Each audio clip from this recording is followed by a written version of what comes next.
뒤에 잘 들리세요? 네. 오늘 한번 이시돌에 처음 온 친구 한번 이시돌에 나는 처음 왔다. 손 내리세요. 네. 이시돌에 이렇게 여러 장소가 있는데 그 중에서 젊음의 집이라고 우리 청소년 친구들 이렇게 캠프나 뭐 여러 프로그램 하면서 한 번쯤 복사반 프로그램이나 학교에서 또 이렇게 여러 인성 프로그램에서 와본 친구들이 있을 겁니다. 오늘 여러분들이 앉아있는 이 장소는 본래 이시돌의 여러 곳이 아름답지만 보통 본당에서 성모의 밤처럼 교구의 성모의 밤 하면 이곳에서 모여가지고 한 400명에서 500명 규모 있을 때까지는 이곳에서 교구 성모의 밤을 했었어요. 그런데 이제 사람들이 신자들이 많이 늘어나니까 지금 오다 보면은 더 큰 성당과 이렇게 야외에 성당이 조성되어 있는 3,500명, 뭐 4,000명 이렇게 교구 성모의 밤을 이렇게 요즘은 규모가 커지다 보니까 그쪽으로 옮겨갔는데 예전에는 이곳이 이제 교구 성모의 밤을 하면서 굉장히 신자들이 좋아했던 장소 중에 하나입니다. 그래서 뒤편에 언덕에 이제 깔개 같은 거 앉아서 이곳에서 많은 시민들이 성모의 밤을 했었었는데요. 저는 오늘 이렇게 교구 성모의 밤을 했었던 이 장소에서 여러분과 미사하면서 퍼뜩 떠오르는 여러 가지 교구 행사들이 있었었는데 예전에 이제 이곳에서 여러분들이 선배가 되신 분들하고 이렇게 교구 성소주일 행사 이렇게 하면 오늘 복음처럼 항상 예수님은 착한 목자고 또 양떼가 예수님을 졸졸 따라다니면서 하는 그 장면에 관련된 유목사회에서 양떼를 치는 목자들의 상징성을 통해 가지고 예수님과 정말 이렇게 당신의 자녀들이 항상 그러한 그분의 목소리를 듣고 알아듣는 그런 하느님의 자녀로서의 모습들을 우리에게 표상해 주는데요. 당시에 이렇게 개구장이 친구 중에 한 애가 오늘 이 미사를 이렇게 하고 나서 저한테 다가와 가지고 그래서 우리가 이렇게 주님의 목소리를 착한 목자이신 예수님을 따라다니는 양떼로서의 그거를 많이 강조했었는데 이렇게 장난을 많이 치는 어떤 친구가 저한테 와가지고 자기도 목자라고 이야기를 하는 거예요. 근데 무슨 말인가 했더니 자기도 양떼를 몰고 다닌대. 학교 성적이 다 양인가 봐요. 그래서 자기도 양떼를 몰고 다닌다는 이제 농담을 했던 기억이 납니다. 오늘 성소주일 맞으면서 우리 친구들에게 어떤 이야기를 나눌까 이렇게 생각을 하다가 두 가지 생각이 들었는데요. 혹시 이제 아시는 분들은 알겠지만 우리 제주도에도 순교자로서 복자가 되신 분이 있어요. 아는 친구. 응? 김기량, 펠릭스 베드로. 지금 함덕에 지난달 4월 23일 날 출성해가지고 김기량 순국기념관이라고 지어져 있습니다. 본래는 제주도가 육지하고 떨어져 있어서 제주도에도 과연 순교자가 있을까라고 생각을 하고 있었는데 제주도의 선교 100주년을 맞아가지고 여러 자료를 찾다가 외국 신부님들이 한국 교회에 대해서 쓴 여러 가지 오래된 기록들을 찾다 보니까 김기량 펠릭스 베드로라는 사람이 순교한 기록이 나온 거예요. 함덕 출신인데. 그래서 오늘 친구들에게 왜 이분을 소개하고자 하냐면 참 성서라고 하는 거는 우리가 보통 하면 어릴 적부터 천주교 신자가 돼 있거나 아니면 하나님을 이미 너무나 잘 알고 있는 데서 하나님 뜻을 하나님의 뜻을 살아가는 예수님의 제자가 된다는 것은 당연한 코스인데 하나님은 많은 사람들을 세상에 많은 사람들을 부를 때 정말 다양한 사람들을 초대하세요. 그래서 오늘 이 김기량 펠릭스 베드로를 이야기 나누고 싶은 첫 번째는 이분이 함덕에서 이렇게 제주도가 지금은 길이 잘 돼 있지만 예전에는 해안을 따라 가지고 중간 정도 한 20명 정도 탈 수 있는 배에다가 온갖 일상용품을 싣고 이렇게 배를 움직이면서 제주도 해안에 돌아다니면서 이해가지고 이분이 발견이 됐을 때 이분 혼자만 살아계세요. 그래서 이분이 살아나서 그때 마침 홍콩의 천주교회 어떤 대표부에 우리나라 신학생 사제가 되기 위해서 공부하러 왔던 신학생들이 예전에 김대건 신부님 시대에는 마카오에서 공부를 했는데 풍토병이 많아가지고 신학교가 당시에 말레이시아에 있었어요. 페낭이라는. 근데 그 페낭이라고 하는 신학교에서 다니다가 영양실조로 몸이 아파가지고 있었던 이 만돌이라는 신학생이 마침 몸이 아파가지고 홍콩 그 대표부에 와 있었어요. 그래서 우연히 김기랑 펠리스 베드로하고 이 이만돌 신학생이 만나게 되죠. 그래서 서로 조선말을 쓰면서 어떻게 해서 오게 됐는지, 어떻게 해서 배가 표류됐는지 서로 이야기를 나누는데, 김기랑 펠리스 베드로는 그 전에 어떤 천주교 신자들이 믿고 있는 천주님에 대해서도 알고 있지 않았어요. 신자도 아니고.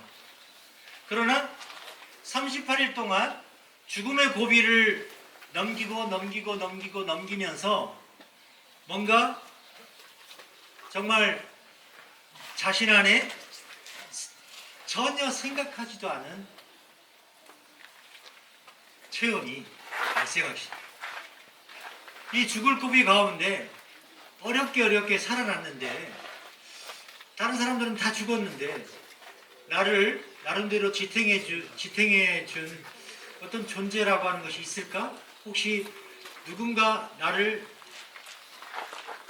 지원하는, 나를 살려준 분이 있는 건 아닐까? 라고 상상만 하고 있었는데 이만돌이라는 신학생이 자신은 조선 땅에서 이쪽에 신학교 공부를 오기 전에 천주님이라고 하는 천주님을 만물을 창조하시고 자신들은 천주님을 믿는 천주교인이라고 이야기하면서 천주님이 어떤 분인가라고 하는 것들을 이야기를 하니까 김기랑 펠리스 베드로가 깜짝 놀라가지고 자기가 배에 38일 동안 표류하면서 초죽음 되면서 경험했던 그 경험 안에서 자기를 지탱해주고 살려줬었던 분이 천주님이다 라고 하는 확신이 들었고, 그래서 자기도 천주교인이 돼야 되겠다.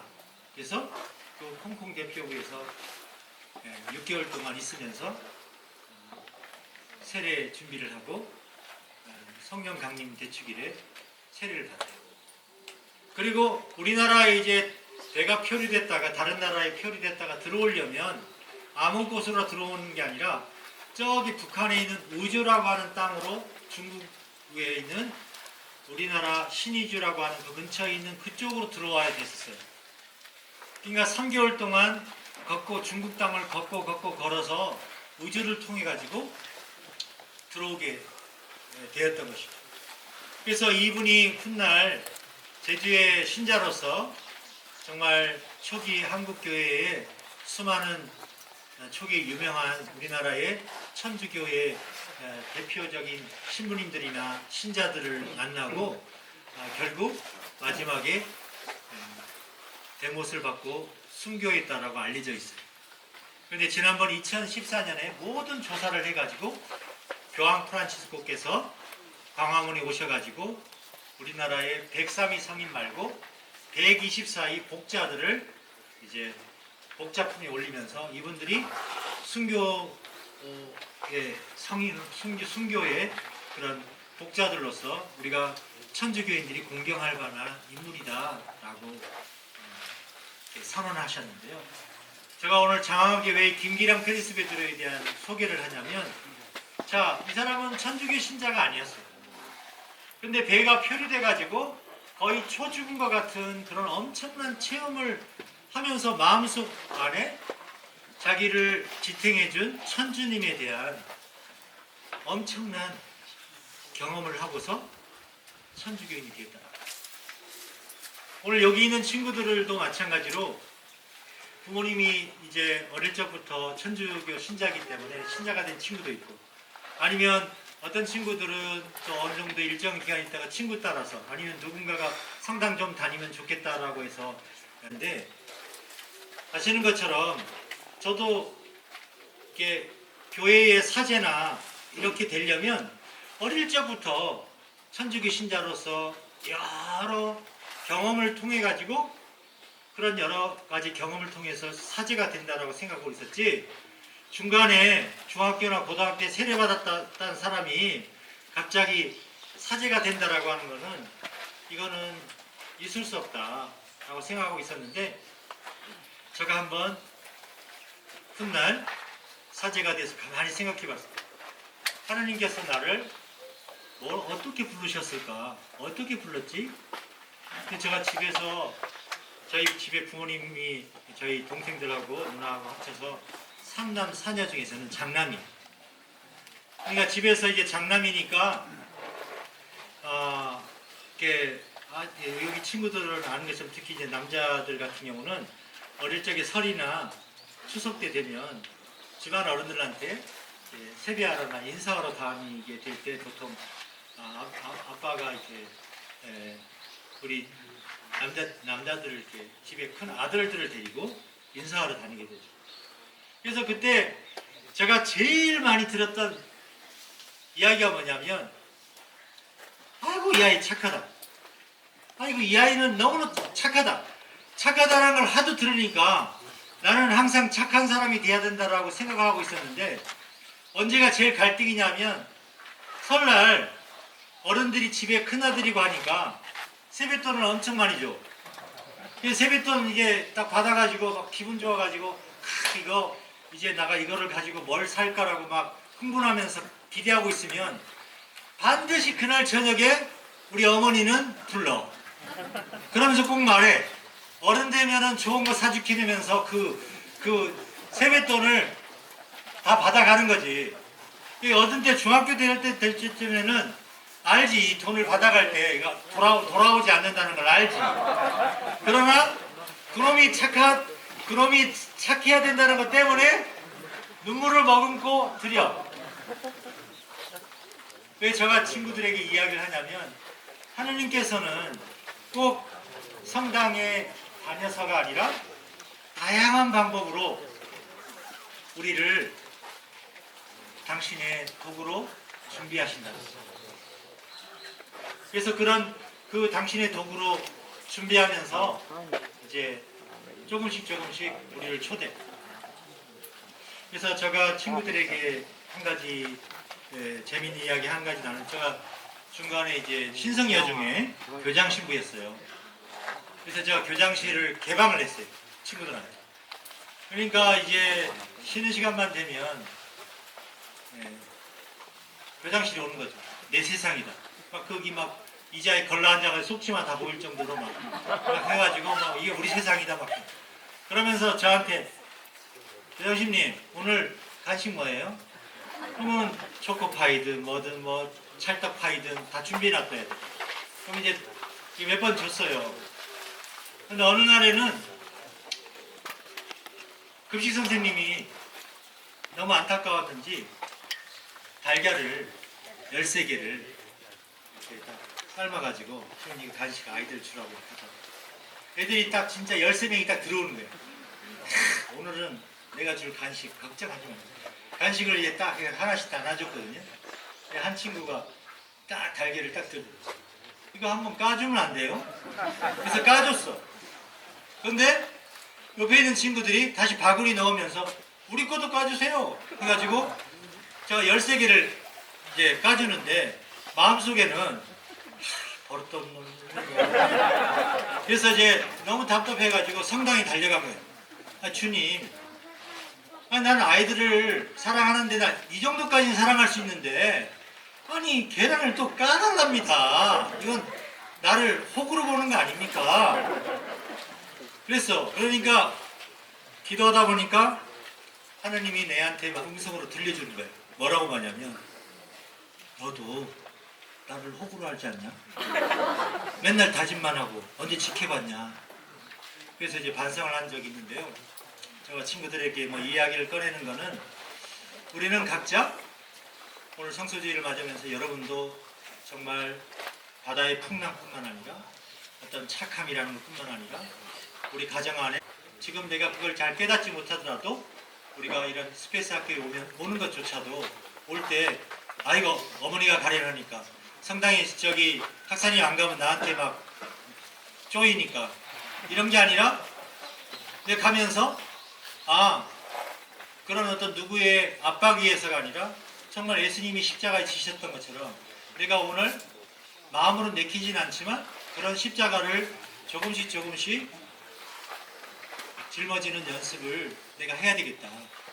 그러면 그 훗날 나도 예수님처럼 하느님의 뜻을 기쁘게 실천하는 십자가를 짊고 걸어가는 주님의 도구가 될 수 있겠다라는 생각이 들면서 오늘 성소주의를 맞으면서 오늘 여러분들이 각자에게 하느님의 성령의 음성 안에서 여러분에게 들려주시는 하느님의 초대, 하느님의 이끄심, 하느님의 돌보심과 하느님의 크신 사랑의 그 목소리를 오늘 미사를 통해서 다시금 주님, 저는 어떤 당신께서 오늘 이곳에서 나에게 정말 어떤 하느님의 선물을 원하십니까? 내가 어떤 길을 걸어가기를 바라십니까? 라고 우리가 기도하면서 조금씩 주님께서 우리에게 주시는 그 목소리에 귀 기울이는 그래서 착한 목자 예수님의 목소리를 귀 기울이면서 따랐던 많은 제자들과 성인 성녀들 많은 순교자들이 있었던 것처럼 오늘 이제 우리도 우리 교회에 하나님의 도구로서 우리들의 그런 하나님의 선물들을 마음속에 기억하면서 기쁘게 응답하는 그런 친구가 되기를 가져봅시다.